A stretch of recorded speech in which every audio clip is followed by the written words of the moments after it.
अलैकुम वरहमतुल्लाहि वबरकातुहू। अहमदुहु व उसल्ली अला रसूलिहिल करीम। अम्मा बाद फ़अऊज़ु बिल्लाहि मिनश शैतानिर रजीम। बिस्मिल्लाहिर रहमानिर रहीम। क़ाल अल्लाहु तबारक व तआला फ़िल क़ुरआनिल मजीद वल फ़ुरक़ानिल हमीद। बिस्मिल्लाहिर्रहमानिर्रहीम। अल्लज़ीना इम्मक्कन्नाहुम फ़िल अर्ज़ अक़ामुस्सलाता व आतवुज़्ज़का व अमरू बिल मअरूफ़ि व नहौ अनिल मुनकर वलिल्लाहि आक़िबतुल उमूर। चिरागे अमन की लो पर शबाब आएगा, चिरागे अमन की लो पर शबाब आएगा। सितमगरों को पर यकीनन ज़वाल आएगा, सितमगरों पर यकीनन ज़वाल आएगा। कदम ना हटाना ए वतन के शहीनों, कदम ना हटाना ए वतन के शहीनों। तुम्हारे दम पर नया इनकलाब आएगा।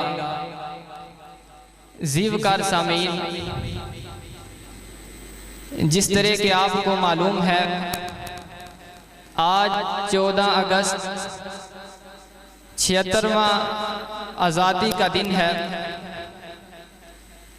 आइए मैं आपको मुसलमानों की उस पुरानी तारीख की तरफ लेता चला जाऊं कि जब एक वक़्त था कि मुसलमान पूरे बर्रे सगीर पाको हिंद पर हुकूमत कायम किया करते थे। मुसलमानों का पूरे बर्रे सगीर पाको हिंद पर अपना सिक्का राइज था।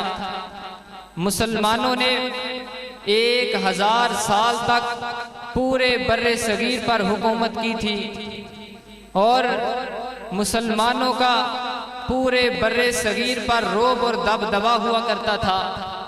बड़ी बड़ी हुकूमतें मुसलमानों के सामने ज़ेर हुआ करती थी। लेकिन एक वक़्त ऐसा भी आया कि जब मुसलमानों को उरूज की तख्तों से निकालकर ज़वाल की तख्तियों पर बिठा दिया गया, क्योंकि मुसलमान एक आज़ाद कौम थी। इन्होंने कभी किसी की गुलामी को इख्तियार नहीं किया था। मुसलमान हमेशा ही आज़ाद कौम थे। जब इन्हें गुलामी की जंजीरों में जकड़ा गया तो इन्होंने अंग्रेज़ों के खिलाफ बगावत शुरू कर दी। मुसलमानों ने अंग्रेज़ों के खिलाफ जद्दोजहद शुरू कर दिया और बाकायदा 1857 के अंदर अंग्रेज़ के खिलाफ जंग का ऐलान कर दिया। लेकिन हिंदुओं के वो प्रोपेगेंडे की वजह से मुसलमान जंग में कामयाब ना हो सके। लेकिन मुसलमानों को कामयाबी हासिल नहीं हो सकी, जिस बिना पर मुसलमानों पर जुल्म और सितम के पहाड़ ढा दिए गए।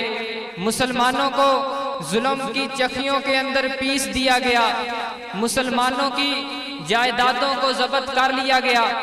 मुसलमानों को मुलाजमतों से मुस्तस्ना कर दिया गया। मुसलमानों को जुल्म की चक्की के अंदर पीस दिया गया।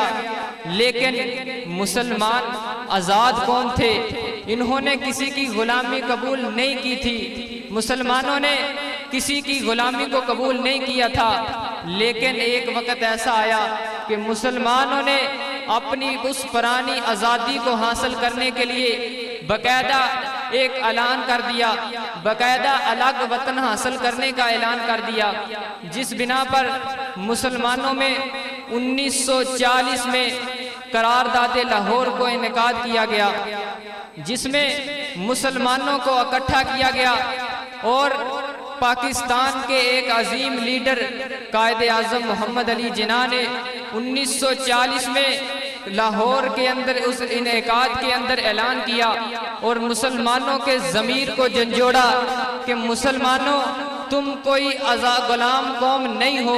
तुम पहले भी आज़ाद थे, तुम अब भी आज़ाद हो और तुम क़यामत तक आज़ाद रहोगे। तुम किसी की गुलामी कबूल नहीं कर सकते। मुसलमानों के ज़मीर को झंझोड़ा गया। फिर बाकायदा 7 साल की मेहनत के बाद 16 जुलाई 1947 के अंदर मुसलमानों ने पाकिस्तान को हासिल किया और पाकिस्तान और भारत के अंदर हिजरत शुरू हो गई। यकीनन ये इतनी बड़ी हिजरत थी कि अगर मैं कहूँ कि दुनिया में सिर्फ 2 हिजरतें हुई थी।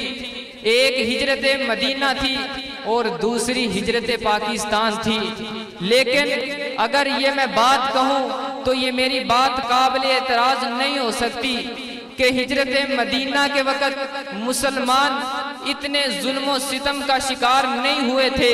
मुसलमानों ने इतनी कुर्बानियाँ नहीं दी थी जितनी कुर्बानियाँ हिजरत पाकिस्तान के वक़्त देनी पड़ी। यकीनन 10 लाख मुसलमान शहीद हुए। फिर 14 अगस्त 1947 को पाकिस्तान दुनिया के नक्शे पर आया और दुनिया को बता दिया कि मुसलमान कोई गुलाम कौम नहीं थे। ये पहले भी आज़ाद थे, अब भी आज़ाद हैं और क़यामत की दीवारों तक आज़ाद रहेंगे। कहो इंशाअल्लाह क़यामत की दीवारों तक आज़ाद रहेंगे।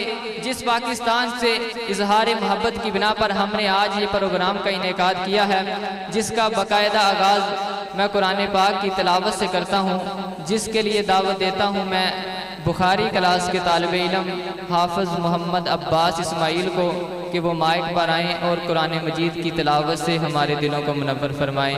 हाफ़िज़ मोहम्मद अब्बास इस्माइल।